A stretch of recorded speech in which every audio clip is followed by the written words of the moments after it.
কেমন করে ক্লাসটা হবে, এমসিকিউ করবো আমরা, তাই তো?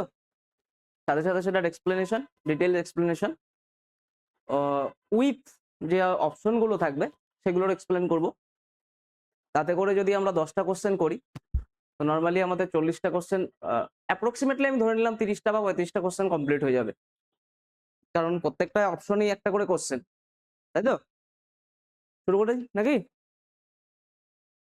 ফার্স্ট কোশ্চেন নর্মালি যেমন হয়, কোশ্চেন আসবে, তোমরা রেসপন্স করবে।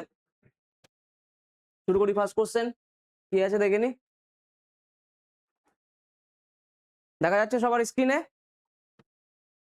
In a parallel circuit, in a parallel circuit, how is the potential difference distributed across the components? সমান্তরাল বর্তনীতে বিভব পার্থক্য কিভাবে বণ্টিত হয়? সমান্তরাল বর্তনীতে বিভব পার্থক্য কিভাবে বণ্টিত হয় বা কিভাবে বণ্টিত? চারটে অপশন আছে আমাদের, সেম ভাবে বণ্টিত হয়। অপশন বি আছে ডিফারেন্ট, আলাদাভাবে। অপশন সি আছে 0 হয়, আর অপশন ডি আছে ইনফিনিটি হয়। তাহলে চারটে অপশনের মধ্যে রাইট আনসার কোনটা হবে আমাদের? প্যারালাল সার্কিটে ভোল্টেজ ডিফারেন্স বা পোটেনশিয়াল ডিফারেন্স কেমন ভাবে ডিস্ট্রিবিউট হয়? অ্যান্সার কি হবে? অ্যান্সার হবে সেম ভাবে।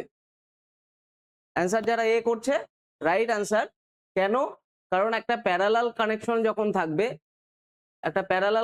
যখন থাকবে, যেখানে দুপাশের ভোল্টেজ ডিফারেন্সটা ডিনোট করবে আমাদের যে ব্যাটারি থাকবে সেই ব্যাটারির উপর, তাই তো? সেটা কত ভোল্ট হবে? প্যারালাল কানেকশনে কি হয় নরমালি, দুটো বা তিনটে বা মোর দ্যান ওয়ান যখন কানেকশন একসঙ্গে করা থাকে, যেটা প্যারালাল কানেকশন আমরা কোথায় দেখতে পাই? এক্সাম্পল তোমাকে যদি জিজ্ঞেস করে যে প্যারালাল কানেকশনটা আমরা কোথায় দেখি, নরমালি আমাদের যে হাউস হোল্ড কানেকশন বা হাউস হোল্ড যে সার্কিট, এগুলো সব প্যারালাল সার্কিট। এবার প্যারালাল সার্কিটের সুবিধা এটাই যে প্যারালাল সার্কিটে ভোল্টেজ ডিস্ট্রিবিউশনটা সেম থাকে। এবার যদি সেটা সিরিজ কানেকশন হতো, ধরো যে এইভাবে যদি একটা বাল্ব, এটা একটা বাল্ব, এটা একটা ফ্যান, এরকম করে তো নরমালি লাগানো থাকে।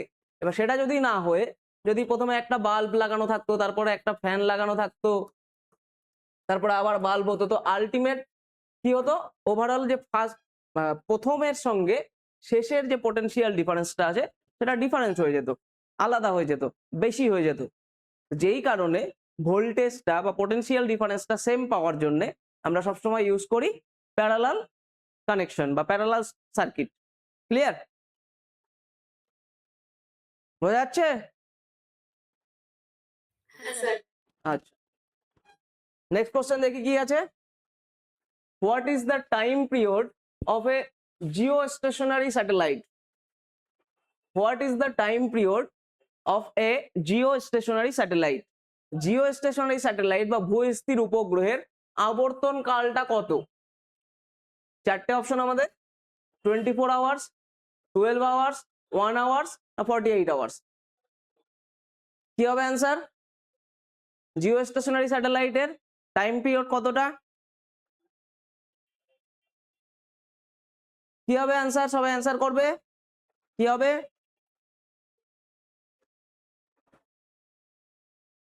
অপশন এ, তাই তো?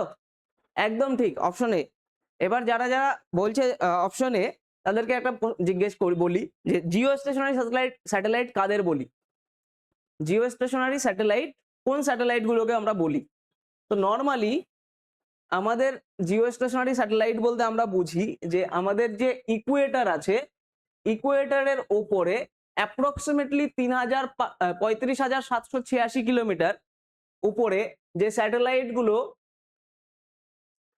35,786 কিলোমিটার উপরে, কোথায়? ইকুয়েটরের উপরে যে স্যাটেলাইট গুলো সবসময় পৃথিবীকে বা পৃথিবীর সঙ্গে সঙ্গে প্রদক্ষিণ করতে থাকে, তাদেরকে বলি জিওস্টেশনারি স্যাটেলাইট।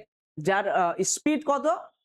সেই স্যাটেলাইট গুলোর যাদের স্পিড হচ্ছে পৃথিবীর রোটেশনাল স্পিড বা আর্থের রোটেশনাল স্পিডের সমান। তাহলে আর্থের রোটেশনাল স্পিড সমান যদি হয়, তাহলে আর্থের যে টাইম পিরিয়ডটা থাকবে, আর্থের যে টাইম পিরিয়ডটা থাকবে সেটাই হবে জিওস্টেশনারি স্যাটেলাইটের টাইম পিরিয়ড। তাহলে আর্থের টাইম পিরিয়ড কত? অ্যাপ্রক্সিমেটলি 24 আওয়ার্স, তাই তো? তাহলে জিওস্টেশনারি স্যাটেলাইটের time period same, approximately 24 hours. Clear?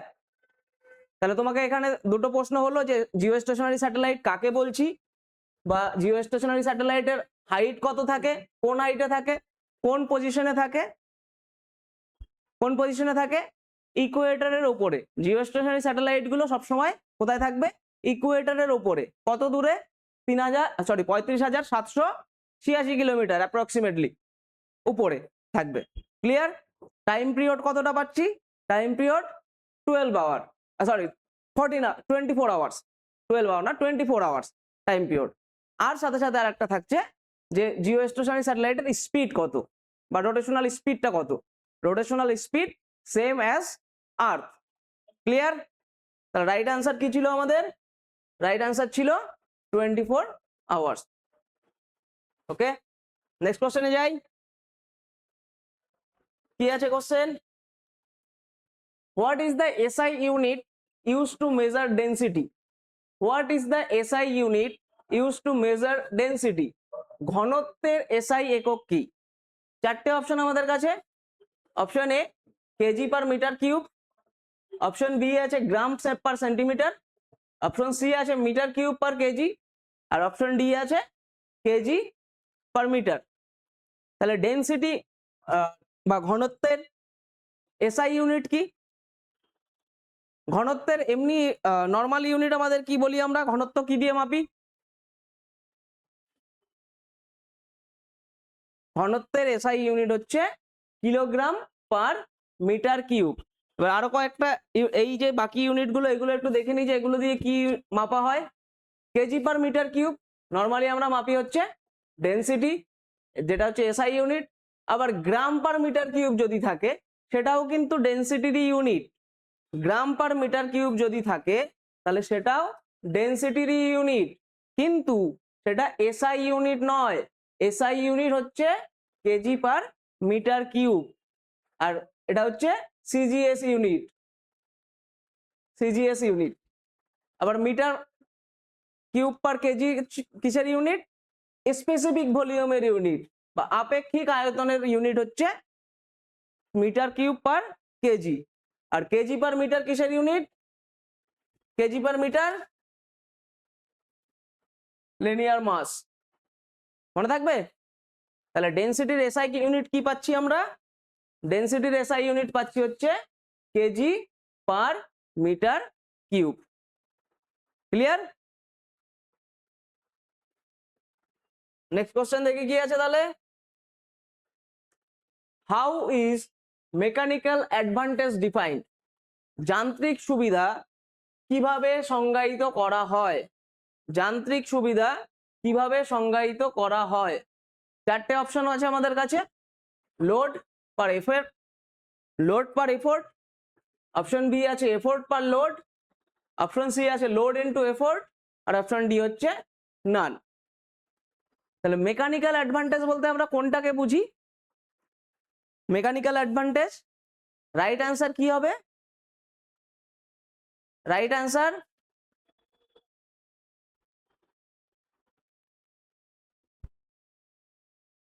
Mechanical advantage বলতে আমরা যখন কোনো কাজ করব এবং সেই কাজের জন্য যতটা শক্তি আমরা প্রয়োগ করছি তার থেকে যদি আমরা বেশি ওয়ার্ক পাই, যখন কোনো একটা কাজের মধ্যে যে পরিমাণ ফোর্স আমরা দিচ্ছি তার থেকে ওয়ার্কের পরিমাণটা যদি বেশি হয় সেটাকে বলি হচ্ছে মেকানিক্যাল অ্যাডভান্টেজ। এবার কোথায় দেখি mechanical advantage? Mechanical advantage define করে কি করে? মেকানিক্যাল অ্যাডভান্টেজ ডিফাইন করার জন্য বলছে যে রোটেশন বা ratio of output force to input force. Mechanical advantage হচ্ছে ratio of output force to input force. তো ইনপুট ফোর্স কোনটা? যেটা আমি প্রয়োগ করছি। আউটপুট ফোর্স কোনটা? যে কাজটা আমি পাচ্ছি। তাহলে তাহলে আমাদের যে মেকানিক্যাল অ্যাডভান্টেজের কথা বলছে যে রেশিও অফ কি input per ratio of per output.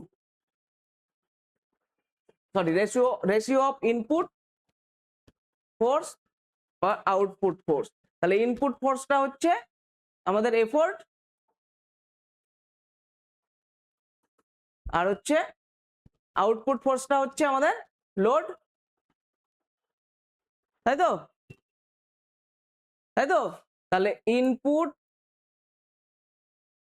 Ratio বলেছে আউটপুট, তাহলে ইনপুটটা হচ্ছে এফোর্ট আর আউটপুটটা হচ্ছে লোড, তাই তো? তাহলে রাইট অ্যান্সার হচ্ছে load per effort. Load per effort সেটা হচ্ছে মেকানিক্যাল অ্যাডভান্টেজের ডেফিনিশন। ক্লিয়ার? নেক্সট কোশ্চেন কি আছে দেখি। on which principle does the working of a lever depends? লিভারের কার্যক্ষমতা বা কার্যপ্রণালী কোন নীতির উপর ভিত্তি করে হয়? on which principle does the working of a lever depends? লিভারের কার্যপ্রণালী কোন নীতির উপরে ভর করে তৈরি বা কোন নীতির উপরে ভিত্তি করে তৈরি? চারটে অপশন, নিউটনস ল, অপশন বি আছে টর্ক ইকুইলিব্রিয়াম, অপশন সি আছে এনার্জি কনজারভেশন, অপশন ডি আছে মোমেন্টাম কনজারভেশন। এবার লিভারের কার্যপ্রণালী আমরা কোথায় দেখি বা কোন জায়গাটা দেখা যায় লিভারের কার্যপ্রণালী সম্পর্কে পড়াশোনা করা হয়? অ্যাকচুয়ালি লিভার কিভাবে কাজ করে? লিভারের আমরা যে কোনো লিভারের একদিকে বল প্রয়োগ করি, তার আরেকদিকে কার্য হয়। একদিকে বল প্রয়োগ করি, একদিকে ফোর্স দেই, আর একদিকে ওয়ার্ক ডান হয়। তো লিভারের এই যে কার্যপ্রণালীটা, এবার নিউটনের কোনো সূত্রকে কি এরকম কোনো কিছু বলা আছে? নেই। তাহলে নিউটনস ল হচ্ছে না, মোমেন্টাম কনজারভেশন বা এনার্জি কনজারভেশনের মধ্যেও নেই, তাই তো? কোথায় আছে? টর্ক ইকুইলিব্রিয়ামে, যেখানে দুপাশের টর্ক সমান করার জন্য টর্ককে একদিকে আমরা লোড দিচ্ছি বা একদিকে আমরা ওয়ার্ক দিচ্ছি, আর একদিকে আমরা ফোর্স দিচ্ছি। দুটোকে ইকুইলিব্রিয়াম করার জন্য বা করতে যে জিনিসটা ব্যবহার হয় সেটাই হচ্ছে লিভার। তাহলে লিভারের প্রিন্সিপালটা কি দাঁড়াচ্ছে আলটিমেট? যে টর্ক ইকুইলিব্রিয়াম। ক্লিয়ার? লিভারের প্রিন্সিপাল বলছে টর্ক ইকুইলিব্রিয়াম। বা এই যে যদি এই ছবিটাতেই দেখি, আমরা এই ছবিটার মধ্যেই যদি দেখি যে এটাকে যদি আমরা একটা লিভার হিসাবে দেখি, তাহলে আমরা একদিকে ফোর্স দিচ্ছি আর একদিকে পাচ্ছি লোড। তাহলে আলটিমেট যেদিকে আমরা ফোর্স দেব আর যেদিক থেকে লোড আসবে, এই যে দুদিকে টর্ক, এই দুটো টর্ককে ইকুইলিব্রিয়াম করার জন্যই তো লিভার করতে গিয়েই তো লিভারটা কাজ করছে, তাই তো? ক্লিয়ার তাহলে ব্যাপারটা? নেক্সট কোশ্চেন কি আছে দেখি। Critical angle is that angle of incidence when angle of refraction is what? Critical angle বা সংকট কোণ বলতে সেই আপাতন কোণকে বোঝায় যার জন্য প্রতিসরণ কোণ হয় কত? চারটে অপশন, 0, 90 ডিগ্রি, 45 ডিগ্রি, 180 ডিগ্রি। কি হবে অ্যান্সার? ক্রিটিক্যাল অ্যাঙ্গেলের জন্য আমরা সেই অ্যাঙ্গেলটা সেই ইনসিডেন্স অ্যাঙ্গেলটার কথা বলছি, যে ইনসিডেন্স অ্যাঙ্গেলটা জন্য ক্রিটিক্যাল অ্যাঙ্গেল হয় কত?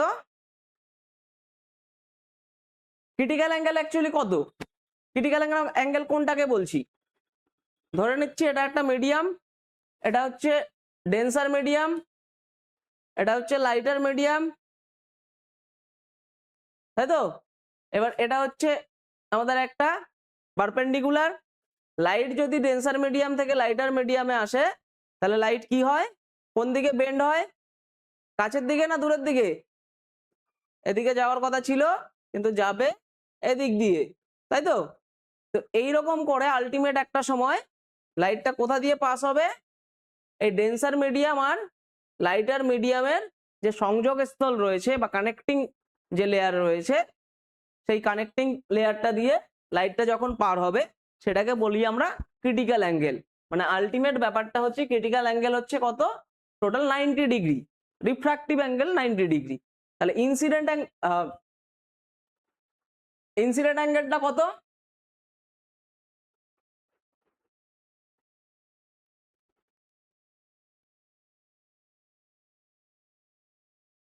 ইনসিডেন্ট অ্যাঙ্গেলটা আমরা জানি না, কিন্তু রিফ্র্যাক্টিভ অ্যাঙ্গেলটা বা রিফ্র্যাকশন অ্যাঙ্গেলটা হচ্ছে 90 ডিগ্রি, তাই তো?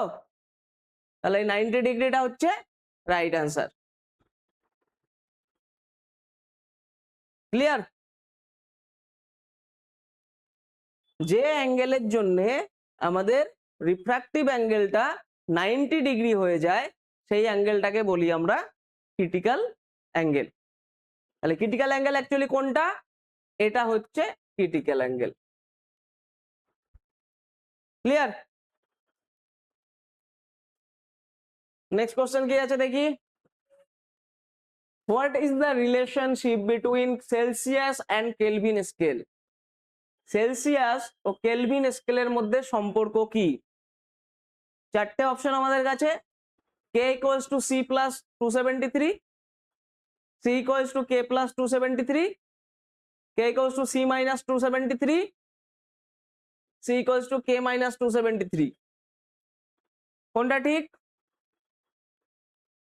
চারটে অপশনের মধ্যে সবাই জানে এটার উত্তর,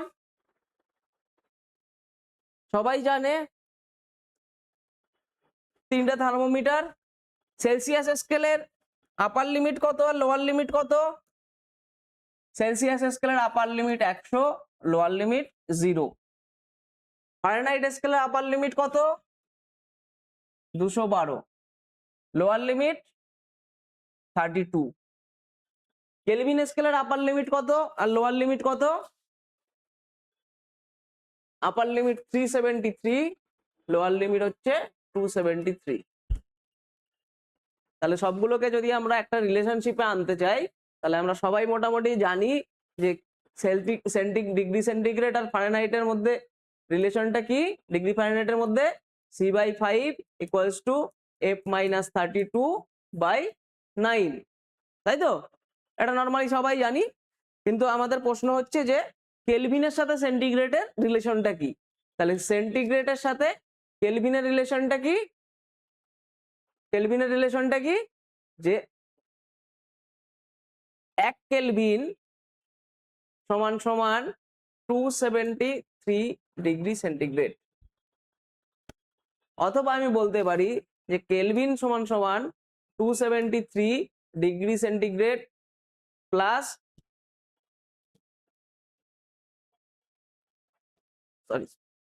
273 plus degree centigrade, 273 plus degree centigrade.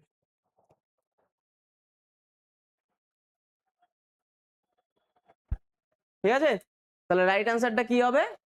Right অ্যান্সারটা হবে কেলভিন সমান সমান centigrade plus 273। Clear? Next course এর সাথে সাথে তাহলে আমরা কি কি দেখলাম?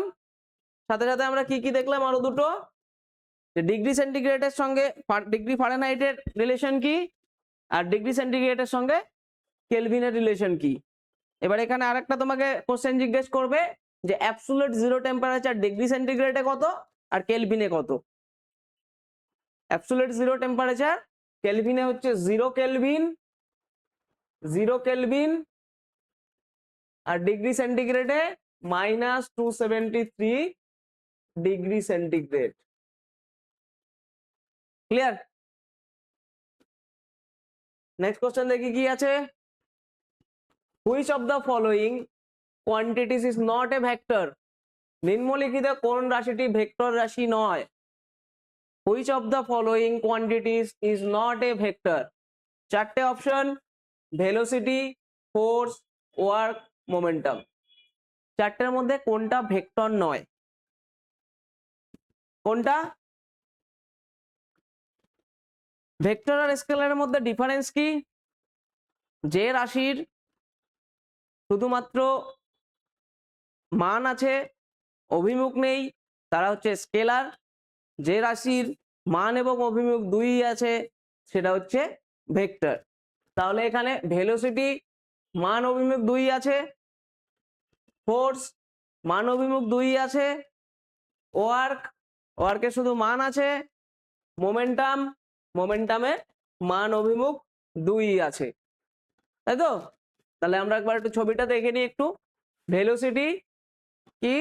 Rate of the change of the displacement, সেটা হচ্ছে ভেলোসিটি। ফোর্সটা কি? ফোর্সটা হচ্ছে push or pull acting on a body, যে কোনো একদিকে ঠেলা বা টেনে নেওয়া। ওয়ার্কটা কি? Work done equal to force into displacement. আর হচ্ছে মোমেন্টামটা কি? Product of mass and velocity. তাহলে আলটিমেট এখানে দেখতে পাচ্ছি যে ভেলোসিটি এটা হচ্ছে একটা ভেক্টর কোয়ান্টিটি, ফোর্স একটা ভেক্টর কোয়ান্টিটি, ওয়ার্ক একটা স্কেলার কোয়ান্টিটি, আর মোমেন্টাম একটা ভেক্টর কোয়ান্টিটি। ক্লিয়ার? তাহলে আমাদের রাইট অ্যান্সারটা কি হবে? রাইট অ্যান্সারটা হবে ওয়ার্ক একটা scalar quantity. Clear? Next question দেখি।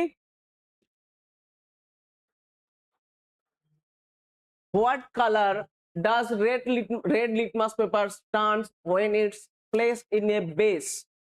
What color does red litmus paper turn when it's placed in base? খাড়ের মধ্যে লাল লিটমাস কাগজ কোন রং ধারণ করে? চারটে অপশন, ব্লু, রেড, ইয়েলো না গ্রিন। খাড়ের মধ্যে বা বেসের মধ্যে যদি লাল লিটমাস পেপারকে আমরা চোবাই বা তাহলে আমরা কোন রংটা পাবো? ব্লু, রেড, ইয়েলো না গ্রিন? কি পাবো? লিটমাস পেপার যদি আমরা খাড়ের মধ্যে চোবাই তাহলে আমরা একটু দেখে নিই কি পাওয়া যায়। যদি রেড লিটমাসকে যদি অ্যাসিডিক সলিউশনের মধ্যে ডোবানো হয় তাহলে রেড লিটমাস রেডই থাকে। রেড লিটমাসকে যদি নিউট্রাল সলিউশনে রাখানো হয় বা নিউট্রাল সলিউশনের মধ্যে চোবানো হয় তাহলে রেড লিটমাসের কালার রেডই থাকে। যদি অ্যালকেলাইন বা বেসিক সলিউশনের মধ্যে চোবানো হয় তাহলে সেটা হয়ে যায় ব্লু। আবার উল্টো ক্ষেত্রে যদি ব্লু লিটমাসকে অ্যাসিডের মধ্যে চোবানো হয় তাহলে সেটা হয় রেড। যদি নিউট্রাল সলিউশনে দেওয়া হয় তাহলে সেটা ব্লুই থাকে। আবার যদি বেসিক সলিউশনে দেওয়া হয় তাহলে সেটা ব্লুই হয়ে থাকে। তাহলে রাইট অ্যান্সার আমাদের কি হবে? রেড লিটমাসকে খাড়ের মধ্যে চোবালে পরে আমরা কি পাবো? Blue colour. Clear? Next question কি আছে দেখি। What is the alloy formed by the combining copper and tin? তামা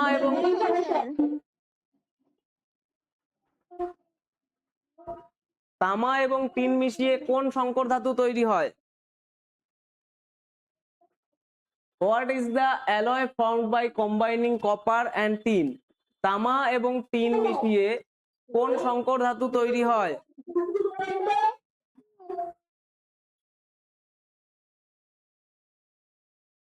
চারটে অপশন, ব্রাশ, ব্রোঞ্জ, স্টিল না সোল্ডার। তামা এবং টিন, ব্রোঞ্জ, একদম। তাহলে আমরা একটু দেখি যে কি কি পাই। অ্যালয় কোনটা থেকে কি তৈরি হয়? ব্রাশ কি দিয়ে তৈরি হয়? ব্রাশ অ্যালয় হচ্ছে কপার প্লাস জিঙ্ক। ব্রোঞ্জ কি থেকে পাই? ব্রোঞ্জ পাই হচ্ছে কপার প্লাস টিন। কপার আর টিন মিশিয়ে হয় ব্রোঞ্জ। আর হচ্ছে আরেকটা কি ছিল? আয়রন আর কার্বন মিশিয়ে কি পাই? স্টিল। আবার সোল্ডার কিসের থেকে পাই? লেড আর টিন মিশিয়ে। তাহলে চারটে অ্যালয় আমরা দেখে নিলাম কোনটা থেকে কি পাই বা কোনটার জন্য কি কি আমাদের মেশাতে হয়। তাহলে আমাদের কোশ্চেনে আরেকবার দেখি কি ছিল, যে তামা আর টিন মিশিয়ে তাহলে আমরা কি পাচ্ছি? তামা আর টিন মিশিয়ে পাচ্ছি ব্রোঞ্জ। ক্লিয়ার? নেক্সট দেখি কি আছে কোশ্চেন। আরো একটা সহজ question, which elements are present in stainless steel? Stainless স্টিলে কোন পদার্থ থাকে বা কোন উপাদান থাকে?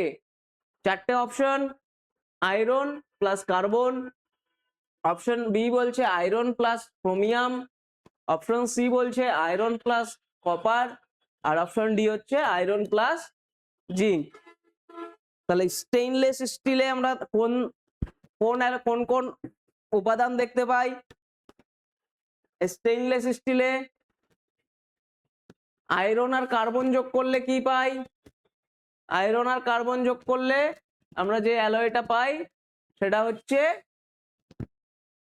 হচ্ছে স্টিল। আয়রন আর ক্রোমিয়াম যোগ করলে যেটা পাই সেটা হচ্ছে স্টেইনলেস স্টিল। আয়রন আর কপার একসঙ্গে মেশালে কি পাই? একটা মিশ্র ধাতু পাই, যেটা অ্যাকচুয়ালি অ্যালয় বলা যায় না। আর আয়রন আর জিঙ্ক মেশালে কি হয়? আয়রন আর জিঙ্ক অ্যাকচুয়ালি মেশে না, আয়রনকে জিঙ্কের উপর জিঙ্ককে আয়রনের উপরে কোটেড করা হয় রাস্টিং প্রিভেনশনের জন্য। তাহলে সেক্ষেত্রে আমরা সেই এটাকে বলি, প্রসেসটাকে বলি গ্যালভানাইজেশন। এবং যখন জিঙ্ককে আয়রনের উপরে কোটেড করা থাকে সেই আয়রনটাকে বলি হচ্ছে গ্যালভানাইজড আয়রন। তাহলে রাইট অ্যান্সার আমাদের কি হচ্ছে? আয়রন। স্টেনলেস স্টিল কিসের থেকে পাচ্ছি? Iron plus chromium. Right answer তাহলে iron plus chromium. Clear? Next question দেখি। When a ball thrown straight upward, what is the velocity at the highest point? When a ball thrown straight upward, what is the velocity at the highest point? একটি বলকে যদি উলম্বভাবে বা সোজাসুজি উপরের দিকে নিক্ষেপ করা হয় তাহলে সর্বোচ্চ বিন্দুতে তার বেগ কত হবে? চারটে অপশন, ম্যাক্সিমাম হবে, অপশন বি বলছে 0 হবে, অপশন সি বলছে সেম অ্যাজ জি হবে, অপশন ডি বলছে -g হবে বা -9.8 মিটার পার সেকেন্ড হবে। কি হবে? যদি একটা বল, টেনিস বল বা যে কোনো একটা বলকে উপর দিকে ছুড়ে দেওয়া হয় তাহলে পরে যে আলটিমেট পয়েন্টটাতে বা অ্যাট দ্য হাইয়েস্ট পয়েন্ট, সেই হাইয়েস্ট পয়েন্টে সেই বলটার ভেলোসিটি কত হবে, বেগ কত হবে? একটু দেখি, বলটা যদি উপর দিকে ছুড়ে দেওয়া হয়, কোনো একটা বল সোজাসুজি উপর দিকে যদি ছুড়ে দেওয়া হয় তাহলে হাইয়েস্ট পয়েন্টে সে বলটা যেখানে পৌঁছবে সেই হাইয়েস্ট পয়েন্টটাতে তার ভেলোসিটি কত হবে? ভেলোসিটি হবে 0। Velocity 0 metre per second. Highest পয়েন্টটা হবে 0 মিটার পার সেকেন্ড। আচ্ছা, তাহলে কোশ্চেনটা কি ছিল? যদি উপর দিকে ছুড়ে দেওয়া হয় তাহলে তার ভেলোসিটি কত হবে? ভেলোসিটি হবে 0। এবার আমার আরো দুটো কোশ্চেন আছে, যে ম্যাক্সিমাম কখন হবে ভেলোসিটি? ম্যাক্সিমাম ভেলোসিটি কখন হবে? এই ছবিটার মধ্যেই বলে ম্যাক্সিমাম ভেলোসিটি যখন এই বলটা আবার উপর থেকে নিচে নেমে আসবে এবং যে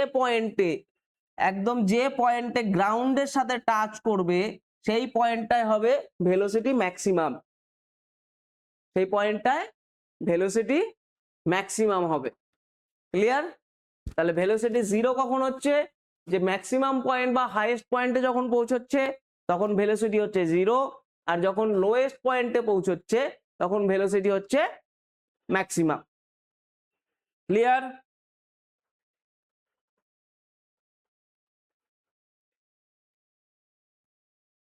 নেক্সট কি আছে? in a step up transformer how does the number of turns in the secondary coil compare to that in the primary coil? Step up ট্রান্সফরমারের সেকেন্ডারি কয়েলের পাক সংখ্যা প্রাইমারি কয়েল বা প্রাথমিক কয়েলের তুলনায় কেমন হয়? অপশন চারটে আছে। অপশন বলছে লেস দেন হয় বা কম হয়, অপশন বি বলছে ইকুয়ালস হয়, অপশন সি বলছে গ্রেটার হয়, আর অপশন ডি বলছে ইন্ডিপেন্ডেন্ট হয়।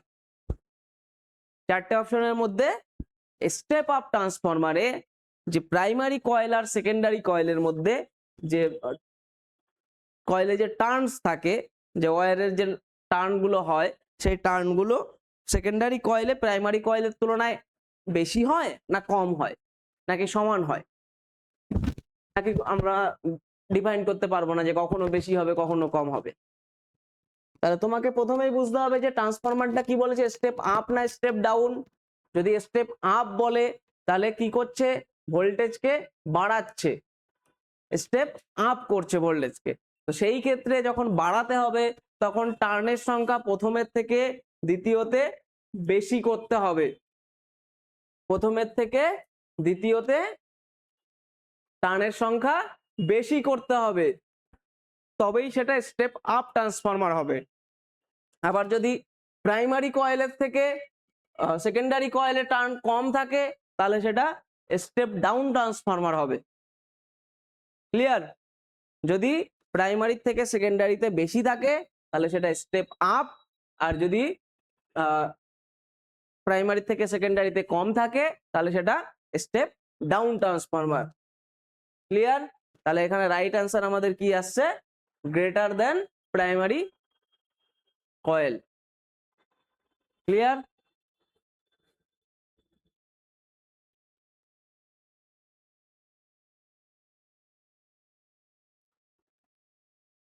ঠিক আছে question, what does the half life of a radioactive substance represent? একটি তেজস্ক্রিয় পদার্থের অর্ধায়ু বলতে কি বোঝায়? চারটে option, the entire substance decay, বা সম্পূর্ণ যে পদার্থটা আছে রেডিওঅ্যাক্টিভ বস্তুটা সেটা ডিকে হয়ে যায়, আর এটা হচ্ছে half of the substance decay, বা অর্ধেক, ওই পদার্থের অর্ধেক ক্ষয় হয়। অপশন সি আছে দ্য সাবস্টেন্স বিকেম স্টেবল, যে সাবস্টেন্সটা আছে যে পদার্থটা আছে সেটা সমানই থাকে, স্টেবলই থাকে। আর অপশন ডি বলছে দ্য সাবস্টেন্স ডাবলস, যে পদার্থটা থাকে সেটা ডবল হয়ে যায়। তো রেডিও অ্যাক্টিভ ডিকে বা হাফ লাইফের ক্ষেত্রে আমরা কি দেখি, যে নর্মালি যে বস্তুটা থাকে, যে রেডিও অ্যাক্টিভ এলিমেন্টটা থাকে, সেই এলিমেন্টটা হাফ লাইফ পার করার পরে তার যে পরিমাণটা হয় সেই পরিমাণটা কি হয়ে যায়, পরিমাণটা হয়ে যায় অর্ধেক, পরিমাণটা হয়ে যায় অর্ধেক। তাহলে যদি আমাদের বলে যে কোনো একটা প্রশ্ন বললো যে 10 গ্রাম ইউরেনিয়াম যার হাফ লাইফ হচ্ছে 270 বছর, তাহলে 135 বছর পরে 135 বছর পরে কতটা ইউরেনিয়াম ডিকে হবে? কতটা ইউরেনিয়াম ডিকে হবে বা ক্ষয় হবে? কতটা হবে? যার হাফ লাইফ যদি আমি ধরে নিই 270 বছর, তাহলে 135 বছরে সে কতটা ক্ষয় হবে? 1/4, তাই তো? তাহলে 10 গ্রামের থেকে 1/4 মানে হচ্ছে 2.5 গ্রাম ডিকে হবে, বাকি থাকবে 7.5 গ্রাম। ক্লিয়ার? তাহলে এখানে রাইট অ্যান্সারটা কি হচ্ছে? রাইট অ্যান্সারটা হচ্ছে half of the substance decay. এবার এখানে আরেকটা প্রশ্ন তোমাকে জিজ্ঞেস করবে যে রেডিও অ্যাক্টিভ ডিকের ইউনিট কি? রেডিও অ্যাক্টিভ বা তেজস্ক্রিয় বিকিরণের ইউনিটটা কি? কি ইউনিট? তেজস্ক্রিয় বিকিরণের ইউনিট হচ্ছে বেকারেল, এসআই ইউনিট হচ্ছে বেকারেল, আর সিজিএস ইউনিট বা নরমালি আরেকটা ইউনিট হচ্ছে ওল্ডার ইউনিট হচ্ছে কুড়ি। আর এটা কি? কুড়ি। ক্লিয়ার? নেক্সট দেখি কি আছে question. A man of 60 kg climbs a staircase while carrying a 20 kg load. The increase in work done is due to an increase in which factor? 60 KG ওজনের এক ব্যক্তি 20 কেজির বোঝা নিয়ে সিঁড়ি বেয়ে উপরে ওঠে। কাজের পরিমাণ বৃদ্ধি পাওয়া কারণ হিসাবে কোন রাশি বৃদ্ধি পায় বা কোন রাশির বৃদ্ধি পাওয়ার কারণ হিসাব, কোন রাশির বৃদ্ধি পেলে তার কাজ করার বা কাজের পরিমাণ বৃদ্ধি পায়। কোন রাশি বৃদ্ধি পাওয়ার জন্য 60 কেজি ওজনের একজন ব্যক্তি 20 কেজি বোঝা নিয়ে সিঁড়ি দিয়ে উঠলে তার কাজের পরিমাণ বৃদ্ধি পায়। চারটে অপশন আছে, মাস, ভেলোসিটি, টাইম আর অ্যাক্সিলারেশন। মাস, ভেলোসিটি, টাইম আর অ্যাক্সিলারেশন। তো নর্মালি আমরা ওয়ার্ক বলতে কি বুঝি? W equals to mgh। m হচ্ছে মাস, g হচ্ছে গ্র্যাভিটি আর h হচ্ছে হাইট।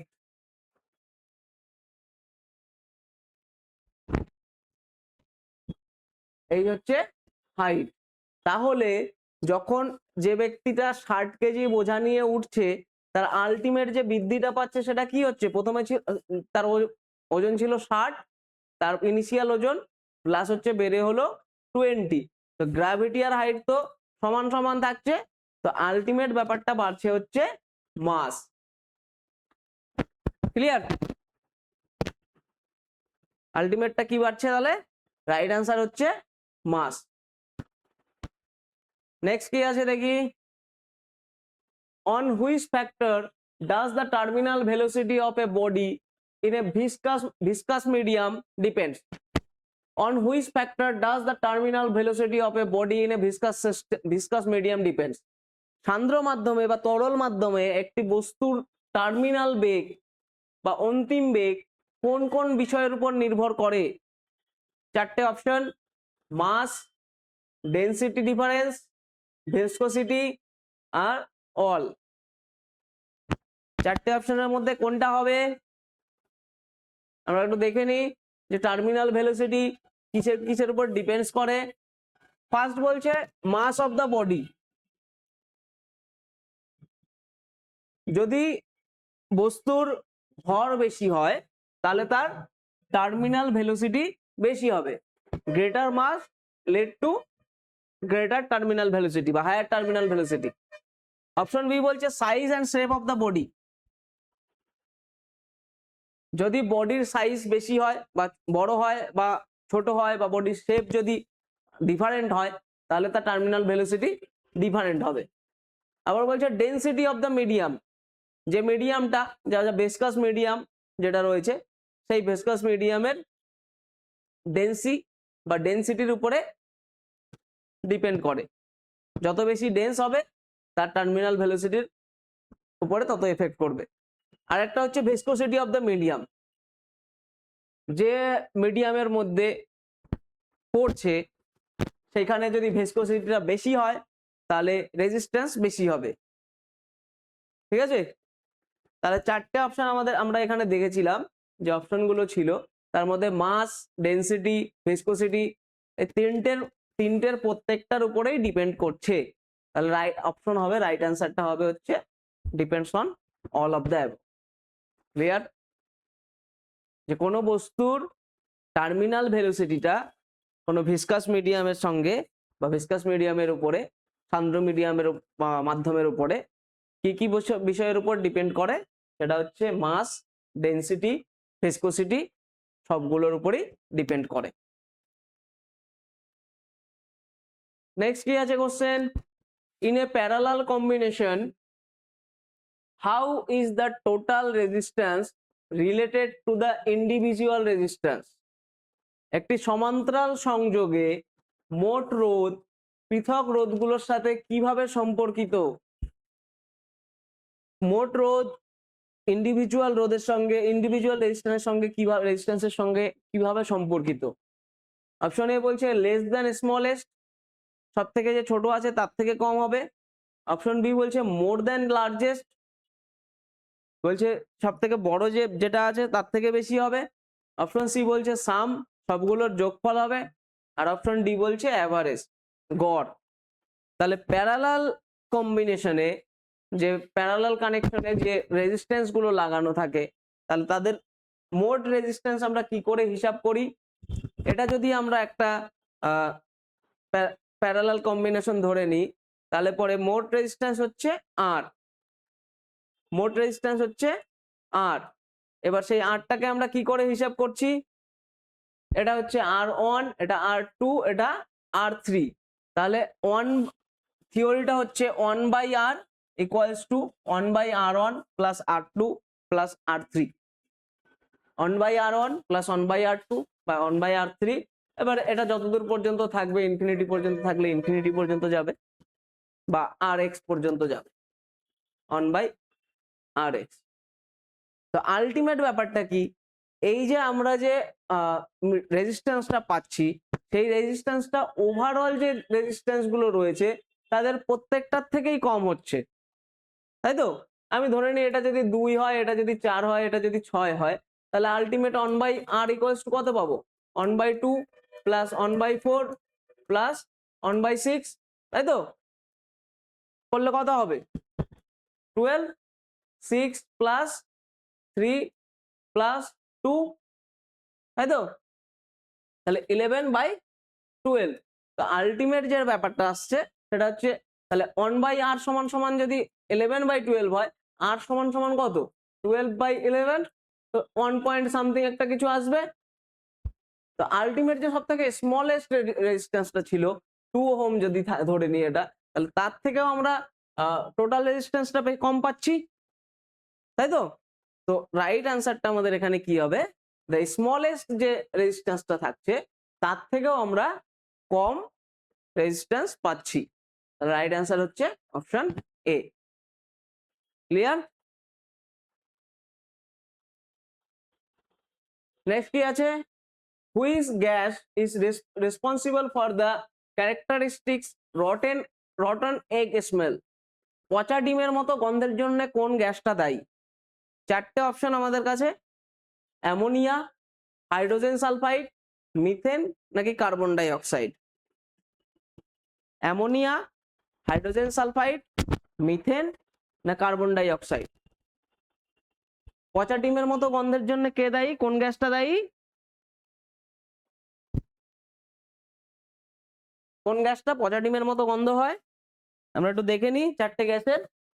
অ্যামোনিয়া, NH3, অ্যামোনিয়ার ইয়েটা কি, স্মেলটা লাইক ইউরিন।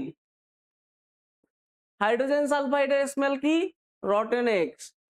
মিথেনের স্মেলটা কি, রটেন ভেজিটেবলস। আর CO2 বা CO2 বা CO, কার্বন মনোক্সাইড বা কার্বন ডাই অক্সাইডের স্মেলটা কি, নর্মালি কার্বন মনোক্সাইড স্মেললেস হয়, আর CO2টাও প্রায় একই রকম। তাহলে রাইট অ্যান্সার আমাদের কি হবে, অ্যামোনিয়া কি পেলাম, urine, hydrogen sulphide rotten egg, methane rotten vegetables, carbon monoxide smellless, তাই তো? তাহলে রাইট অ্যান্সার হচ্ছে হাইড্রোজেন সালফাইড। ক্লিয়ার? নেক্সট কি আছে, what is the process called in which liquid are separated based on their different boiling point? ভিন্ন স্ফুটনাঙ্কের ভিত্তিতে তরল মিশ্রণকে পৃথক করার প্রক্রিয়াটিকে কি বলা হয়? চারটে অপশন, ফিল্টারেশন, ক্রিস্টালাইজেশন, ডিস্টিলেশন আর ডিকান্টেশন। কি বলে, লিকুইডকে বা তরলকে সেপারেট করার জন্য যে ভিন্ন স্ফুটনাঙ্কের ভিত্তিতে তরলকে মিশ্রণকে সেপারেট করা বা আলাদা করার জন্য যে পদ্ধতি ব্যবহৃত হয়, যে প্রক্রিয়াটা ব্যবহৃত হয়, তাকে আমরা কি বলি? চারটে অপশন, ফিল্টারেশন, ক্রিস্টালাইজেশন, ডিস্টিলেশন আর হচ্ছে ডিকান্টেশন। তাহলে আমরা একটু দেখে নিই কোনটাকে কি বলে। ফিল্টারেশনে ফিল্টার যখন করা হয় তখন কি করা হয়, কোন কোন মিডিয়ামকে আলাদা করা যায়, সলিড অ্যান্ড লিকুইডকে আলাদা করা যায় ফিল্টার করে। তারপরে বলেছে ক্রিস্টালাইজেশনে কি করা হয়, সলিডের মধ্যে থাকা লিকুইডের মধ্যে থাকা সলিউবল যে সলিড গুলো থাকে তাদেরকে হিট দিয়ে ভ্যাপারাইজ করা হয় বা তাদেরকে ক্রিস্টাল ফর্ম করা হয়। ডিস্টিলেশনে কি করা হয়, হিট দেওয়া হয়, হিট দিয়ে লিকুইড, বিভিন্ন ধরনের লিকুইডকে বয়লিং পয়েন্টের কাছাকাছি নিয়ে আসা হয়, তাদেরকে ফোর্সফুলি বা বয়েল করে অন্য একটা পাত্রে জমা করা হয়, সেটা হচ্ছে ডিস্টিলেশন।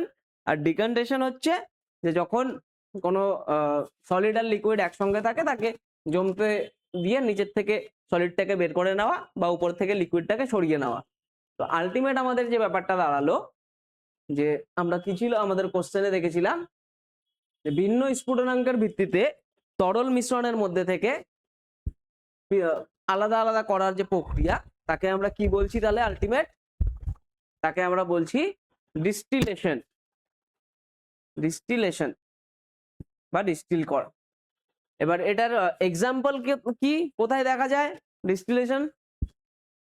নর্মালি যে পেট্রোলিয়াম যে প্রোডাক্ট গুলো হয়, petrol, diesel, kerosene, vaseline, petroleum jelly, পিট, এদেরকে আলাদা করা হয় ডিস্টিলেশন প্রক্রিয়ায়। ক্লিয়ার? নেক্সট কি আছে, এটা তো সহজ প্রশ্ন। What is the approximate normal body temperature of a human, healthy human body, healthy human being? What is the approximate normal body temperature of a healthy human beings? একজন সুস্থ মানুষের স্বাভাবিক শরীরের তাপমাত্রা আনুমানিক কত?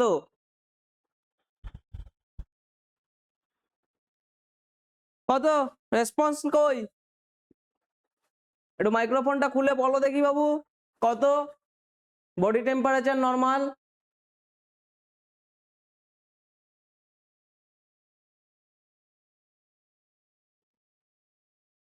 96.4 নাকি 98.6 নাকি 104 নাকি 102.6, 2.2, কোনটা?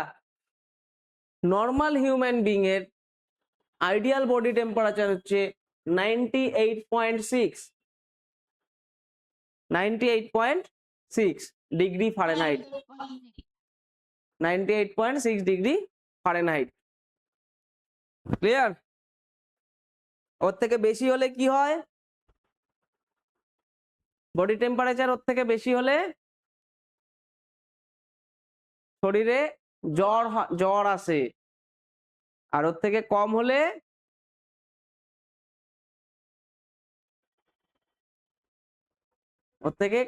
কি হয় সেটা তো জানি না, কম হলে কি হয়। এখন নর্মালি যখন তোমার বডি টেম্পারেচার 98.6 এর থেকে বেশি হয়ে যাবে তখন নর্মাল এনভায়রনমেন্টে তোমার ঠান্ডা লাগবে, আবার যদি 98.6 এর থেকে কম হয় তাহলে পরে নর্মাল এনভায়রনমেন্টে তোমার গরম লাগবে। ক্লিয়ার? নেক্সট কোশ্চেন দেখি তাহলে কি আছে। Which instrument is used to measure electrical resistance? বৈদ্যুতিক রোধ পরিমাপের জন্য কোন যন্ত্র ব্যবহৃত হয়? চারটে option, voltmeter, ammeter, Wheatstone bridge, আর হচ্ছে গ্যালভানোমিটার। রেজিস্ট্যান্স মেজার করার জন্য কোন যন্ত্র ব্যবহৃত হয়? ভোল্টমিটার, অ্যামমিটার, হুইস্টন ব্রিজ না গ্যালভানোমিটার? চারটে একটু দেখে নি কি কি।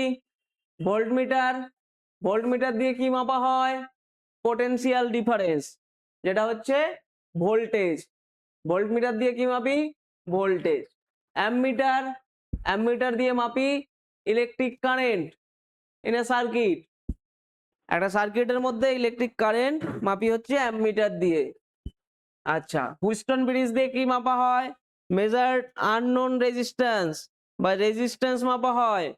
গ্যালভানোমিটার দিয়ে কি মাপা হয়? স্মল ইলেকট্রিক কারেন্ট বা স্মল চার্জ মাপা হয় হচ্ছে গ্যালভানোমিটার দিয়ে। ক্ষুদ্রাতি ক্ষুদ্র যে ইলেকট্রনিক চার্জ সেটা মাপা হয় গ্যালভানোমিটার দিয়ে। তাহলে চারটে অপশনের মধ্যে ভোল্টমিটার, অ্যামমিটার, হুইস্টন ব্রিজ না গ্যালভানোমিটার, কোনটা দিয়ে আমাদের রেজিস্ট্যান্স মাপছি আমরা? কোনটা দিয়ে বাবু? Wheatstone bridge. হুইস্টন ব্রিজ দিয়ে মাপছি হচ্ছে রেজিস্ট্যান্স বা রোধ। ক্লিয়ার? নেক্সট কি আছে? What is the temperature called below which certain material exhibit superconductivity? প্রশ্নটাকে ভালো করে পড়বে, এর মধ্যেই অ্যান্সার রয়েছে। What is the temperature called below which certain material exhibit superconductivity? যে তাপমাত্রার নিচে কিছু পদার্থ সুপরিবাহী বা অতি পরিবাহী হয়ে যায় তাকে কি বলে? সেই তাপমাত্রাকে কি বলে? চারটে অপশন।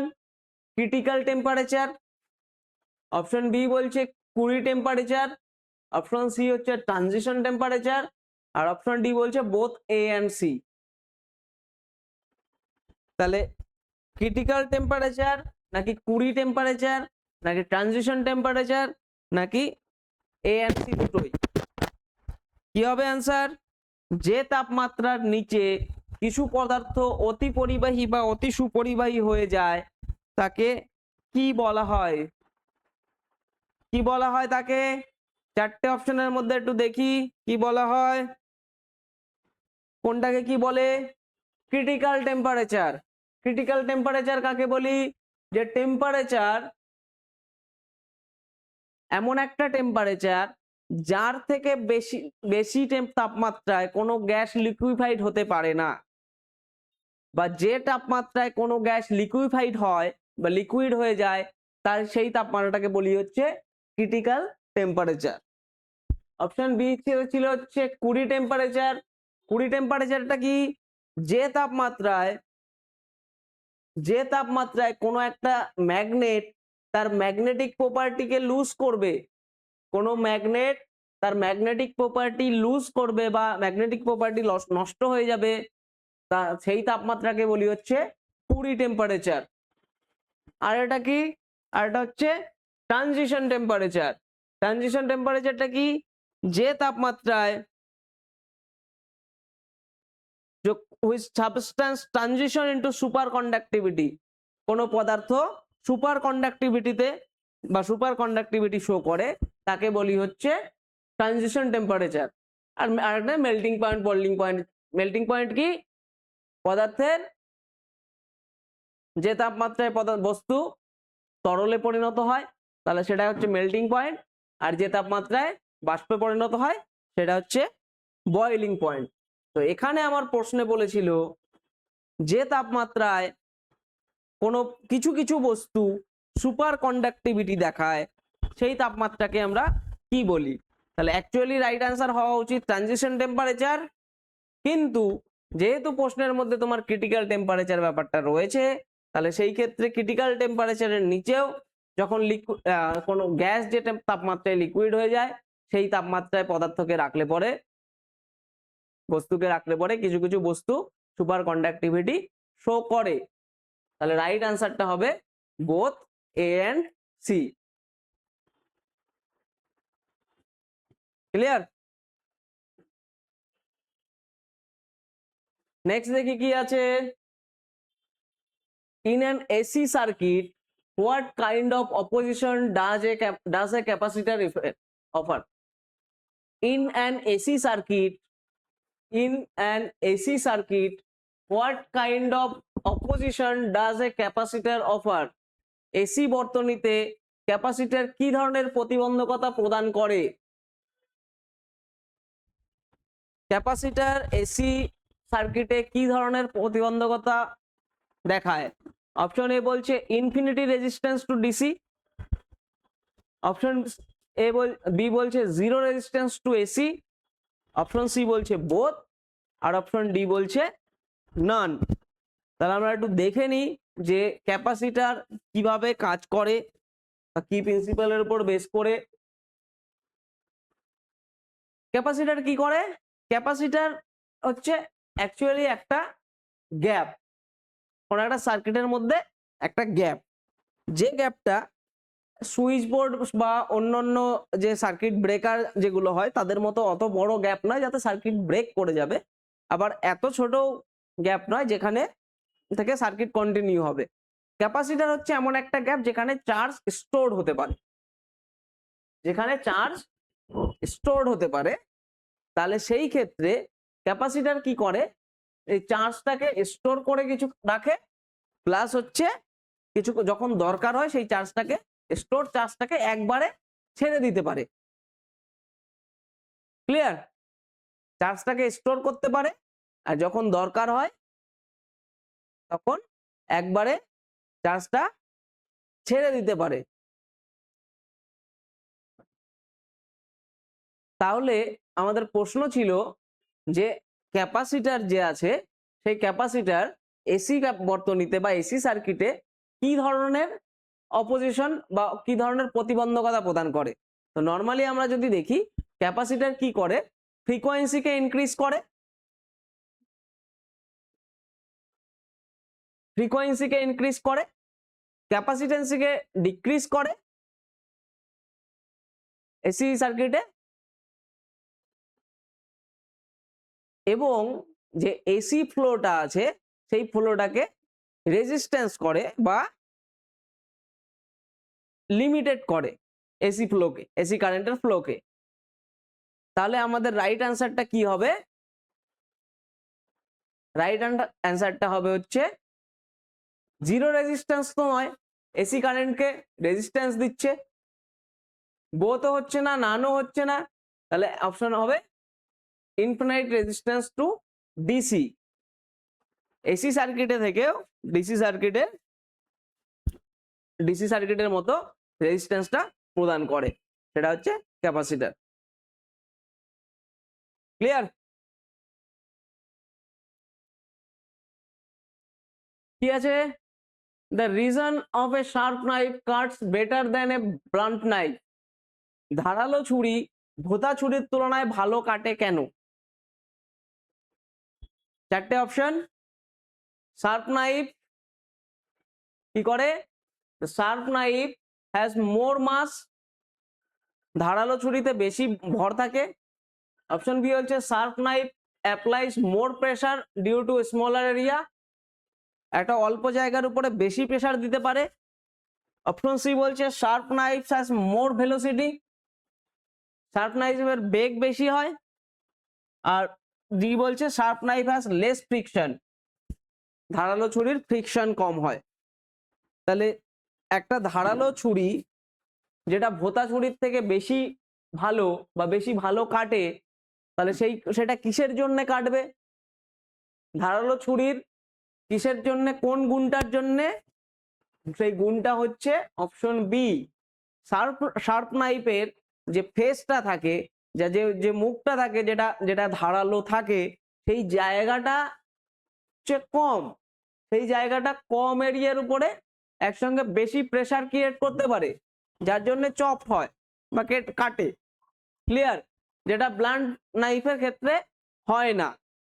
ধারালো ছুরির ক্ষেত্রে যেটা হয় যে এক জায়গায় বা অল্প জায়গার উপরে বেশি প্রেসার ক্রিয়েট করে, যেটা ভোঁতা ছুরির ক্ষেত্রে হয় না। সেই জন্যে ধারালো ছুরিতে বেশি ভালো কাটে। ক্লিয়ার? কি আছে? Which substance is commonly used as an antacid to reduce acidity. অম্লতা কমাতে সাধারণত কোন পদার্থ অ্যান্টাসিড হিসাবে ব্যবহৃত হয়? চারটে option. Baking soda, vinegar, lemon juice আর কমন সল্ট। অ্যাসিডিটি দূর করতে আমরা কোনটা ইউজ করি? Baking soda, vinegar, lemon juice না কমন সল্ট? কি হবে অ্যান্সার? এটা সবাই জানে কম বেশি, যে যখনই আমাদের অ্যাসিডিটি হয় বা অ্যাসিড ফর্ম করে, সেই অ্যাসিডকে প্রশমিত করতে গেলে আমাদের কি দরকার হয়? আমাদের দরকার হয় ক্ষার, তাই তো? তো এখানে ক্ষার কোনটা আছে? Vinegar acid, lemon juice acid, common salt হচ্ছে সল্ট। তাহলে আর কে আছে? সোডা, বেকিং সোডা যেটা আছে সেটা হচ্ছে অ্যালকালাইন বা বেস। তাহলে আমরা একটু দেখে নিই যে কোনটা কোথায় ইউজ হয়। বেকিং সোডা কি করে? নিউট্রালাইজ অ্যাসিড, তাই তো? বেকিং সোডা অ্যাসিডকে নিউট্রালাইজ করে, যে কারণে বেকিং সোডাকে অ্যান্টাসিড হিসাবে, প্রাইমারি অ্যান্টাসিড হিসাবে ইউজ হয়। ভিনেগার কি হয়? ভিনেগার ক্লিনিং এর ক্ষেত্রে ইউজ হয়, হাউসহোল্ড বেসকে নিউট্রালাইজ করার জন্য ইউজ হয়, উইড ক্লিনার হিসাবে ইউজ হয়। লেমন জুস কি, লেমনের মধ্যে কি থাকে, কোন অ্যাসিড থাকে, সাইট্রিক অ্যাসিড। লেমন হচ্ছে সাইট্রাস ফ্রুট, যার জন্য লেমনের মধ্যে থাকে সাইট্রিক অ্যাসিড। লেমন জুসের মধ্যে কি থাকে তাহলে, সাইট্রিক অ্যাসিড। কি কি কাজে ব্যবহৃত হয় সবাই জানে। কমন সল্ট কি কি কাজে ব্যবহৃত হয় সবাই জানে, তাই তো? ফ্লেভার এনহ্যান্সার হিসাবে ইউজ হয়, ফুড প্রিজারভেশনের জন্য ইউজ হয়, আইস মেল্ট করতে ইউজ করা হয়। তাহলে বেকিং সোডা আমাদের তাহলে কি কি কি কাজে ব্যবহৃত হয়, একটা হচ্ছে ক্লিনিং এজেন্ট হিসাবে ব্যবহৃত হয় বা ডিওডোরাইজিং এজেন্ট হিসাবে ইউজ হয়, আর একটা হচ্ছে আমাদের আমাদের অ্যান্টাসিড হিসাবে ইউজ হয়। তাহলে রাইট অ্যান্সারটা কি হবে, বেকিং সোডা। ক্লিয়ার? নেক্সট দেখি কি আছে। The reason a cricket player moves his hand backward while catching a ball. Cricket খেলোয়াড় বল ধরার সময় পেছনের দিকে তার হাত পেছনের দিকে সরায় কেন? A cricket player moves his hand backward while catching a ball because চারটে option, to increase the force, বল বৃদ্ধি করার জন্য, টু ইনক্রিজ দ্য মোমেন্টাম বাড়ানোর জন্য, to increase the time of impact and reducing force, টাইমে ইম্প্যাক্ট বেশি করার জন্য এবং ফোর্স রিডিউস করার জন্য, আর একটা হচ্ছে two decrease the time of impact. তাহলে যখন কোনো ক্রিকেট খেলোয়াড় যখন বলটাকে ধরে তখন সে বলটাকে ধরে হাত পেছনের দিকে ছড়ায়, তাই তো? কিসের জন্যে ছড়ায়?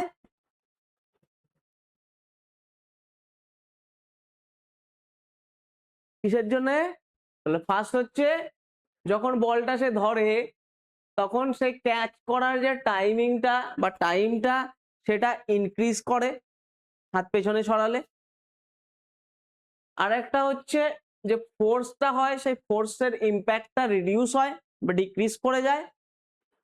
আর একটা আর প্রিভেন্ট ইনজুরি যা কিছু আছে। তো আলটিমেট মেইন ব্যাপারটা হচ্ছে যে ক্যাচিং টাইমটা যেটা আছে সেই টাইমটা ইনক্রিজ করে, আর হচ্ছে রিডিউস করে কি ফোর্সটা, যে ফোর্সে আসছে সেই ফোর্সের ইম্প্যাক্টটা রিডিউস হয়। তাহলে সেই ক্ষেত্রে আমরা বলতে পারি যে এখানের অপশন কোনটা হবে, অপশন সি হচ্ছে right answer, two increase the time of impact and reducing force. Clear? তাহলে বল যখন ধরে নেয় ক্রিকেট খেলোয়াড়, ধরার জন্য যে পদ্ধতিটা ব্যবহার করে হাত পেছনের দিকে টেনে নেয় বল ধরে, তার দুটো কারণ, একটা হচ্ছে টাইম অফ ইম্প্যাক্ট ইনক্রিজ করা, আর একটা হচ্ছে ফোর্সটাকে রিডিউস করা। ক্লিয়ার? নেক্সট কি আছে দেখি। What is the term use for the ability of halogen atoms two attract electron? Halogen পরমাণু বা হ্যালোজেনদের ইলেকট্রন আকর্ষণ করার যে ধর্ম, সেই ধর্মকে কি বলা হয়? হ্যালোজেনদের ইলেকট্রন আকর্ষণ করার যে ধর্ম, সেই ধর্মকে কি বলা হয়? চারটে অপশন, ইলেকট্রন অ্যাফিনিটি, ইলেকট্রোপজিটিভিটি, আর হচ্ছে ইলেকট্রোকেমিস্ট্রি, আর ইলেকট্রন গ্র্যাভিটি।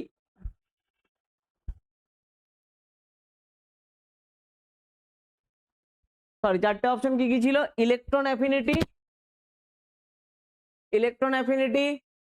ইলেকট্রোপজিটিভিটি, ইলেকট্রোকেমিস্ট্রি, আর হচ্ছে ইলেকট্রোনেগেটিভিটি। হ্যালোজেন পরমাণু ইলেকট্রন আকর্ষণ করার যে ধর্ম তাকে আমরা কি বলি? ইলেকট্রন অ্যাফিনিটি কাকে বলি? যে tendency of an atom to attract and accept an added electron। যখন কোথাও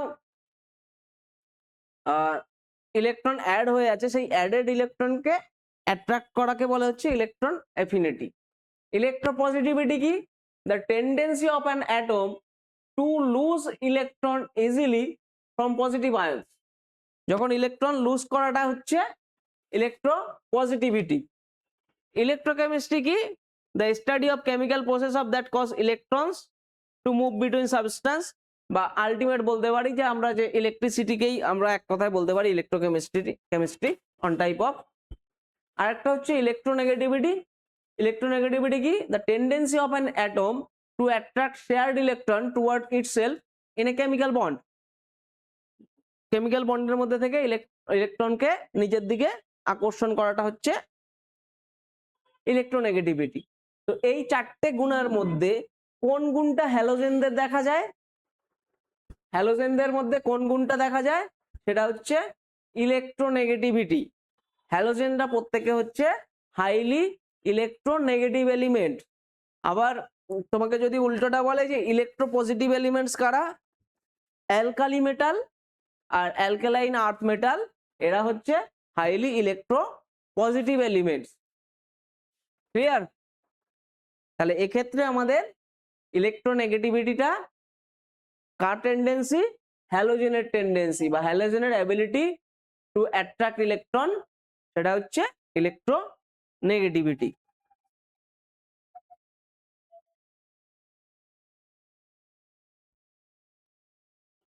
কি আছে?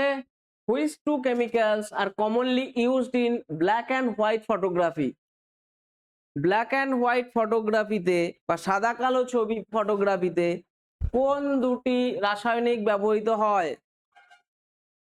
কোন দুটি রাসায়নিক ব্যবহৃত হয়? চারটে option: sodium thiosulphate and silver bromide, option B আছে sodium chloride and silver nitrate, option C আছে silver chloride and sodium carbonate, আর অপশন ডি আছে silver bromide and sodium sulphate. তো ব্ল্যাক অ্যান্ড হোয়াইট ফটোগ্রাফিতে, যেটা নর্মালি এখন আর অতটা দেখা যায় না, এখন তো বেশি সবই তো colour photography. Black and white ফটোগ্রাফিতে তোমরা যারা ছোটবেলায় দেখেছো যে রিল ডেভেলপ করা, রিলের থেকে ফটো ডেভেলপ করা, সেই যে প্রসেসটা, সেই প্রসেসটাতে দুটো মেটেরিয়াল ইউজ করা হতো বা দুটো কেমিক্যাল ইউজ করা হতো। একটা হচ্ছে সিলভার ব্রোমাইড আর একটা হচ্ছে হাইপো। একটা হচ্ছে সিলভার ব্রোমাইড আর একটা হাইপো। আর হাইপোটা কি? হাইপোটা হচ্ছে সোডিয়াম থিওসালফেট। সোডিয়াম থিওসালফেট আর এটা হচ্ছে সিলভার ব্রোমাইড। সিলভার ব্রোমাইড চকচকে কালার দেওয়ার জন্য বা হোয়াইট কালারটা দেওয়ার জন্য, আর হাইপো ইউজ করা হতো যে জায়গায় হোয়াইট কালার নেই সেই জায়গা থেকে সিলভার ব্রোমাইডকে রিডিউস করে দেওয়ার জন্য। ক্লিয়ার? তাহলে রাইট আনসারটা কি হবে? রাইট আনসার হচ্ছে ব্ল্যাক অ্যান্ড হোয়াইট ফটোগ্রাফিতে কি ইউজ হয়? সোডিয়াম থিওসালফেট বা hypo and silver bromide. Clear?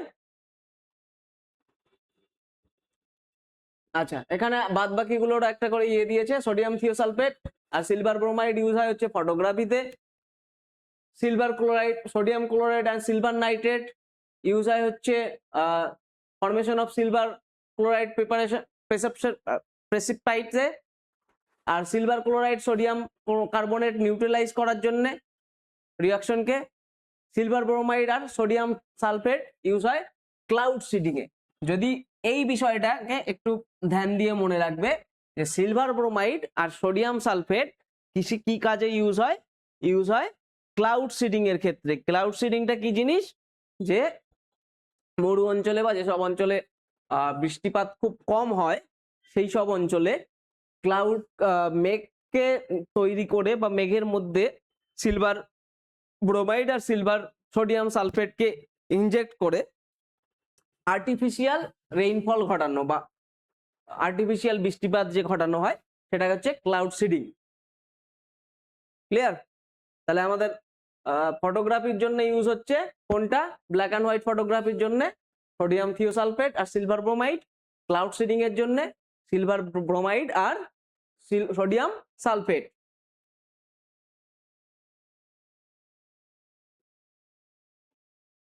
এটা তো সহজ প্রশ্ন খুবই। Why does a glass sometimes crack or break when hot water is poured into it, গরম জল ঢাললে কাচের গ্লাস কেন ভেঙে যায় বা ভেঙে যেতে পারে? চারটে option: expansion of glass, option B হচ্ছে uneven thermal expansion, option C হচ্ছে কন্ট্রাকশন অফ গ্লাস, আর অপশন ডি হচ্ছে high specific heat of water. তো নর্মালি আমরা দেখি যে গরম জল ঢাললে পরে কাচের গ্লাস বা কাচের যে বাসন থাকে, বোতল ফোতল যাই হোক, এগুলো ভেঙে যায় ব্রেক করে। তো সেটার কি কারণ? সেটার কারণ যে নর্মালি গ্লাসটা এক্সপ্যান্ড হয় হিট দিলে পরে, অন্যান্য যে কোনো মেটেরিয়ালসের মতোই হিট দিলে পরে গ্লাসও এক্সপ্যান্ড করে। এবার যে জায়গাটায় হিট করছে বা যে জায়গাটায় গরম জলটা পড়ছে সেই জায়গাটায় এক্সপ্যান্ড করছে, কিন্তু যে জায়গাটায় গরম জলটা পৌঁছচ্ছে না বা পড়ছে না সেই জায়গাটায় হিটটা এক্সপ্যান্ড করতে বা গ্লাসটা এক্সপ্যান্ড করতে পারছে না, তাই তো? এবার আলটিমেট ব্যাপারটা কি? আলটিমেট ব্যাপারটা হচ্ছে আনইভেন থার্মাল এক্সপ্যানশনটা হচ্ছে। আনইভেন থার্মাল এক্সপ্যানশন হচ্ছে, যার ফলে গ্লাসের কিছু জায়গা এক্সপ্যান্ড করছে, কিছু জায়গা এক্সপ্যান্ড করছে না। এবার যে জায়গাটা এক্সপ্যান্ড করছে সেই জায়গাটা তো বড় হয়ে যেতে চাইছে, আর যে জায়গাটা এক্সপ্যান্ড করছে না সেই জায়গাটা ওকে বাধা দিচ্ছে। তো এই বাধা দেওয়ার জন্য আলটিমেট গ্লাসটা ব্রেক করে যায় বা গ্লাসটা ভেঙে যায়। ক্লিয়ার? তো আলটিমেট ব্যাপারটা হচ্ছে যে গ্লাসটা ভেঙে যেতে পারে কিসের জন্য? আনইভেন থার্মাল এক্সপ্যানশনের জন্য। নেক্সট কি আছে দেখি। On which principle does a siphon operate? On which principle does a siphon operate? সাইফনের কার্যপ্রণালী কোন নীতির উপর ভিত্তি করে ঘটে? চারটে অপশন। অপশন এ হচ্ছে অ্যাটমসফিয়ারিক প্রেসার, অপশন বি হচ্ছে গ্র্যাভিটি, অপশন সি হচ্ছে প্রেসার ডিফারেন্স, আর অপশন ডি হচ্ছে অল অফ দ্য অ্যাবভ। সাইফনটা কি জিনিস? সাইফন কি জিনিস? সাইফন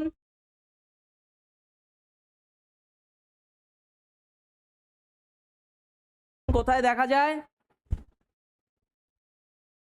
কোথায় দেখা যায় সাইফন? সাইফন ওয়ার্ক করে কোথায়? ডেইলি লাইফে যদি আমরা বলি যে সাইফন কোথায় দেখা যায়, আমরা দেখি সাইফন জিনিসটা কি। একটা লিকুইড আধার থেকে বা একটা লিকুইড ইয়ে থেকে অন্য একটা জায়গায় লিকুইডকে পৌঁছানো উইদাউট এনি এক্সটার্নাল ফোর্স, সেটা হচ্ছে সাইফন। বাইরে থেকে কোনো বল প্রয়োগ না করেও এক জায়গা থেকে অন্য জায়গায় বা নিচু জায়গা থেকে উঁচু জায়গায় বা উঁচু জায়গা থেকে নিচু জায়গায় জল বা যে কোনো ধরনের লিকুইডকে পৌঁছানোর যে পদ্ধতি সেটা হচ্ছে সাইফন প্রক্রিয়া। এবার সেটা কিসের উপর বেস করে কাজ করে? একটা হচ্ছে যে কন্টেনার যেখান থেকে সাইফনটা হচ্ছে তার হচ্ছে লেভেল, ওয়াটার লেভেল, ওয়াটার বলো বা লিকুইড যে লেভেল থাকছে, হায়ার কন্টেনার টু লোয়ার কন্টেনারে যে লেভেল ওয়াটারের যে ইয়ে থাকছে সেই হায়ার লোয়ারের যে লেভেলটা সেটার উপর একটা বেস হচ্ছে। আর এটা হচ্ছে due to gravity and atmospheric pressure, পরিবেশের যে চাপটা বা বাতাসে যে চাপ, সেই চাপের উপর চাপটা অনেকটা দায়ী এর জন্য। আর একটা হচ্ছে যে টিউবটা আমরা ইউজ করছি সাইফনের জন্য, সেই টিউবটার সার্কামফারেন্স বলতে পারি, অথবা বলতে পারি যে সেই টিউবটার ভেতরে যদি কোনো গ্যাপ আছে কিনা এইসব এই ব্যাপারটা। তো আলটিমেট সাইফনটা আমরা কোথায় দেখতে পাই? ডেইলি লাইফে। ডেইলি লাইফে আমরা সাইফনটা দেখি আমাদের টয়লেটে যে ফ্লাশ গুলো হয় সেটা সাইফন প্রিন্সিপালের উপর বেস করে কাজ করে। ক্লিয়ার? তো আলটিমেট তাহলে আমাদের কি দাঁড়াচ্ছে, অ্যাটমসফিয়ারিক প্রেশারও responsible, gravity responsible, pressure difference সেটাও রেসপন্সিবল। তাহলে রাইট অ্যান্সার হচ্ছে all of the above. Clear? Next দেখি কি আছে question. Why does an egg floats in salt water but stink in fresh water? একটা ডিম লবণাক্ত জলে ভেসে থাকে কিন্তু বিশুদ্ধ জলে ডুবে যায় কেন? একটা ডিম লবণাক্ত জলে ভেসে থাকে কিন্তু বিশুদ্ধ জলে ডুবে যায় কেন? চারটে অপশন।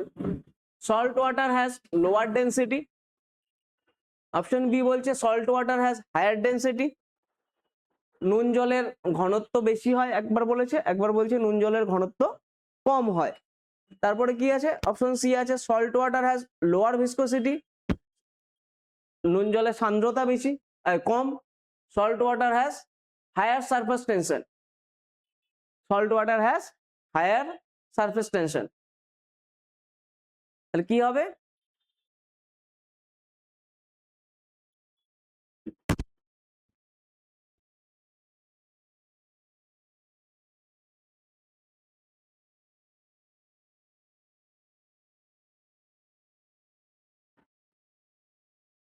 সল্ট ওয়াটারের ডেন্সিটি কি হয়, বেশি না কম? সল্ট ওয়াটারের ডেন্সিটি বেশি হয়, যে কারণে লবণাক্ত জলে ডিম কি করে ভেসে থাকে। আবার বিশুদ্ধ জলে ডেন্সিটি কম হয়, যার জন্য বিশুদ্ধ জলের মধ্যে ডিম ডুবে যায়। ক্লিয়ার? তাহলে right answer salt water has higher density than fresh water. Next কি আছে, on which principle does a diesel engine operate? Diesel engine কোন নীতির উপর ভিত্তি করে কাজ করে? চারটে option. Option A spark ignition, spark ignition, option B বলছে কম্প্রেশন ইগনিশন, অপশন সি বলছে এক্সটার্নাল কম্বাস্টন, অপশন ডি বলছে স্টিম পাওয়ার। অপশন এ হচ্ছে স্পার্ক ইগনিশন, অপশন বি হচ্ছে কম্প্রেশন ইগনিশন, অপশন সি হচ্ছে এক্সটার্নাল কম্বাসন, আর option D হচ্ছে steam পাওয়ার। তাহলে আমরা একটু দেখি যে ডিজেল ইঞ্জিন কোন ডিজেল ইঞ্জিনের ওয়ার্কিং প্রিন্সিপালটা কি। ডিজেল ইঞ্জিন কি করে, প্রথমে ইনটেক করে, দেন সেটাকে কম্প্রেস করে, তারপরে সেখানে তারপরে সেখানে ইগনাইট করে, বা সেই সময় ওই জায়গাটা এক্সপ্লোশন হয়। সেই ইগনিশনের ফলে বা ইগনাইটেশনের ফলে যে এক্সহাস্টটা বেরোয় সেটা বাইরে বেরিয়ে যায়, আর সেই প্রেসারটা ক্রিয়েট হয়, সেই প্রেসারটা কম্প্রেসারকে বা আমাদের পিস্টনকে নিচের দিকে নামিয়ে দেয়। তাহলে আলটিমেট যে ব্যাপারটা দাঁড়ালো, সেই ব্যাপারটা হচ্ছে কি দাঁড়ালো, ডিজেল ইঞ্জিন কিসের উপর বেস করে কাজ করে? Based on comparison ignition principal. Diesel engine works comparison ignition. Clear?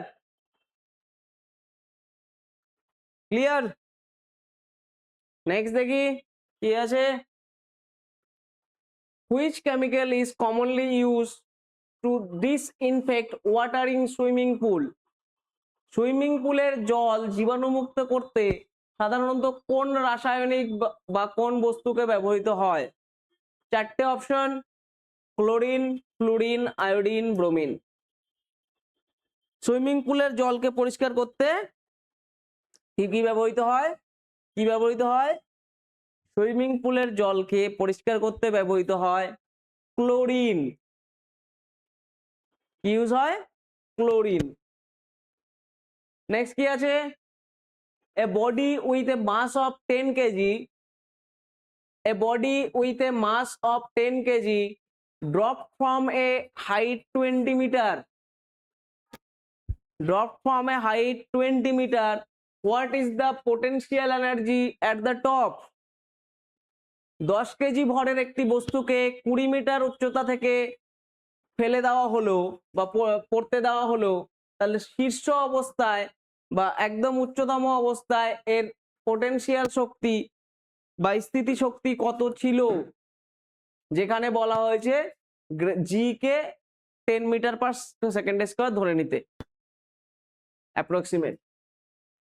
তাহলে কি হবে চারটে অপশন, 1000 জুল, 2000 জুল, নাকি 500 জুল, না 4000 জুল? বলছে 20 মিটার কত কেজির বস্তু? 10 কেজির বস্তু, হাইট কত? 20 মিটার, গ্র্যাভিটি কত? জি কত? 10 মিটার পার সেকেন্ড স্কয়ার। আচ্ছা, তো আমাদের পোটেনশিয়াল ওয়ার্কের বা পোটেনশিয়াল এনার্জির থিওরি কি? W equals to M G H. M কি? মাস, কতটা? 10 কেজি। জি কি? 10 মিটার পার সেকেন্ড। হাইট কত? 20 মিটার। তাহলে অ্যান্সার কত আসবে? 10 ইন্টু 10 ইন্টু 20 কত? 100 ইন্টু 20 মানে হচ্ছে 2000 জুল। 2000 জুল। ক্লিয়ার? কিভাবে হিসাব করব নিউমেরিক্যাল গুলো একটু দেখে নেবে, পরীক্ষার হলে এই হিসেবগুলো তোমাকে জিজ্ঞেস করবে। নেক্সট কি আছে? What is the electronic configuration of krypton whose atomic number is 36? ক্রিপ্টনের পারমাণবিক সংখ্যা 36 হলে তার ইলেকট্রন বিন্যাস কি বা ইলেকট্রন বিন্যাস কত হবে? অপশন এ বলছে 2818, অপশন বি বলছে 2826, অপশন সি বলছে 21816, আর অপশন ডি বলছে 21888। কি হবে রাইট আনসার? ক্রিপ্টনের 36, আমরা জানি থিওরি হচ্ছে 2n স্কয়ার। তাহলে ফার্স্ট অরবিটের ক্যাপাসিটি কত? 2। সেকেন্ড অরবিটের ক্যাপাসিটি কত? 8। থার্ড অরবিটের ক্যাপাসিটি কত? থার্ড অরবিটের ক্যাপাসিটি কত? 2 ইন্টু 3 স্কয়ার মানে 9। 2 ইন্টু 9 মানে 18। থার্ড অরবিটের ক্যাপাসিটি 18। তারপরে কত থাকলো? 8 2 10 আর 18 28। 28 আর বাকি থাকলো 6, তাই তো? সরি 8। তাহলে আমাদের কনফিগারেশনটা কি হবে? 2 8 18 8।